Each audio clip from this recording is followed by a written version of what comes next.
बघा इथं मी अशी एकदम कवळी भेंडी होती, अशी कट करून घेतलेली आहे बघा. किती छान अशी मस्त. चला आपण भेंडी बनवून घेऊया. तव्यावर भेंडी बनवणार तर मी तेल टाकलं, यामध्ये बघा मिरच्या टाकून घेतल्या. तव्यावर भेंडी एकदम छान होते बघा मस्त. आणि बघा इथं थोडंसं लसूण टाकून घेतलेलं आहे.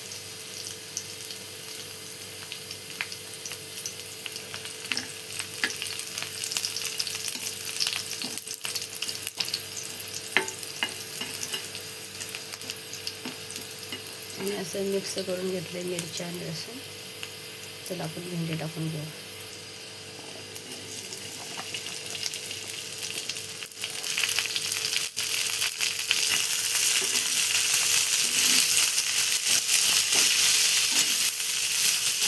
आपण परतून घेतलेली भेंडी मस्त.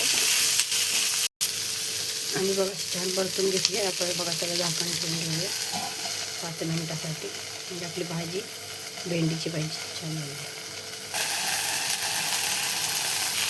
आणि बघा आपली भेंडी कशी झाली एकदम मस्त.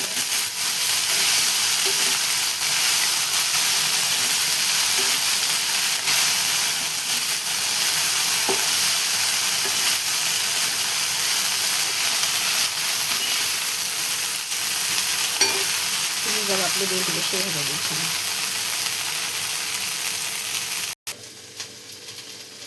आणि हे बघा मूग आहे, मूग खूप पौष्टिक असतात.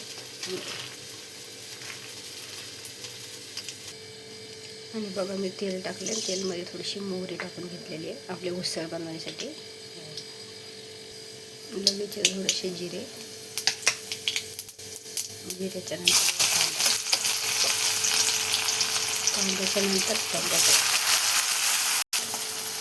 आणि बघा असं मिक्स करून घेतलं आपण कांदा टोमॅटो.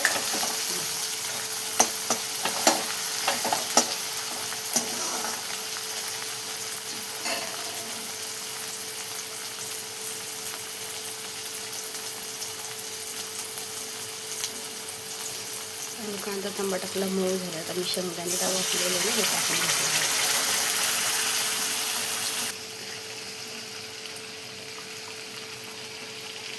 हे बघा असं छान वाटून टाकून घेतलेलं आपण.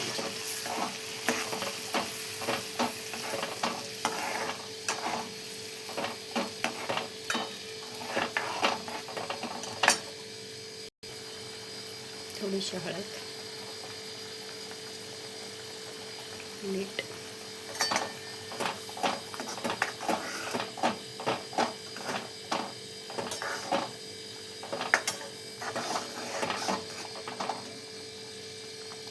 हे बघा छान असं मिक्स करून घेतले. चला आपण आता मूग टाकूया बघा.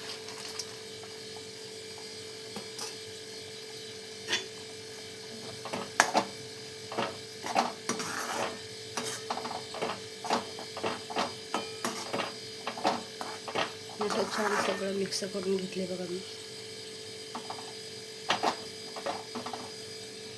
आणि थोडंसं बघा 1 ग्लास पाणी टाकून घेतलेलं आहे.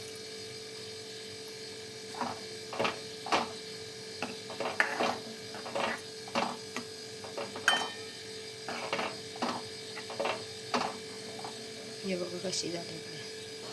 आणि हे बघा एवढी वरून थोडीशी मी कोथिंबीर टाकली कट करून. बघा एवढी भारी होऊन आपली ना उसळ तर छान. म्हणजे बघा आपली उसळ अशी जाते. बघा आपण 5 मिनिटं आपली उसळ.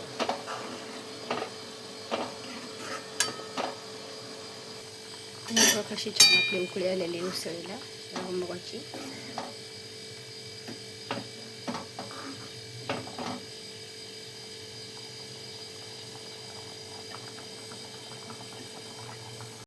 आणि बघा एवढी छान झालेली आपली उसळ. हे बघा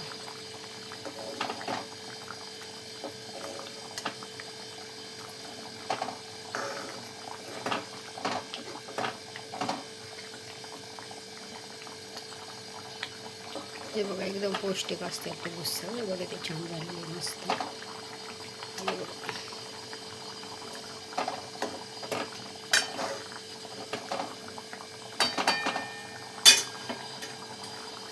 कशी वाटली उसळ भेंडी नक्की कमेंटमध्ये सांगा. Bye bye.